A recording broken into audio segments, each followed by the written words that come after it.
राष्ट्र सह्याद्री, आवाज जनतेचा, प्रयत्न जनहिताचा। राहुरी तालुक्यातील कोल्हार खुर्द परिसरातील साई मंदिराजवळ रविवारी सकाळी कंटेनर आणि दुचाकी यांच्यात झालेल्या भीषण अपघातात एका महिलेचा जागीच मृत्यू झाला।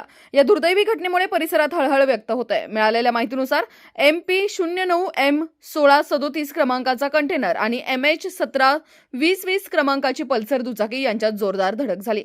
या अपघातात दुचाकीवर पाठीमागे बसलेल्या देवळाली प्रवरा तालुका राहुरी येथील नरसाळी शिव रस्त्यावरील रहिवासी ज्योती भाऊराव माळी या कंटेनरच्या मागील चाकाखाली आल्याने त्यांचा जागीच मृत्यू झाला। घटनेची माहिती मिळताच स्थानिक नागरिकांनी तातडीने मदत कार्य सुरू केले। राहुरी पोलिसांनी घटनास्थळी धाव घेत पंचनामा करून पुढील तपास सुरू केलाय। तसेच जीवनदायी रुग्णवाहिकेचे निखिल भोसले यांनी जखमींना उपचारासाठी रुग्णालयात दाखल केले। दरम्यान नगर मनमाड महामार्गावर सुरू असलेल्या निकृष्ट दर्जाच्या रस्ते कामामुळे अपघातांचं प्रमाण वाढत असल्याचा आरोप नागरिकांकडून करण्यात येतोय। 2 दिवसापूर्वी डिग्रस येथे झालेल्या अपघातातही एका महिलेचा मृत्यू झाला होता। वारंवार होत असलेल्या अपघातांच्या पार्श्वभूमीवर संबंधित यंत्रणांनी तातडीने उपाययोजना करून रस्त्याचे काम दर्जेदार पद्धतीने व लवकरात लवकर पूर्ण करावे अशी मागणी नागरिकांकडून होत आहे। राष्ट्र सह्याद्री न्यूज साठी प्रतिनिधी गणेश कुंभकर्ण, कोल्हार। राष्ट्र सह्याद्री,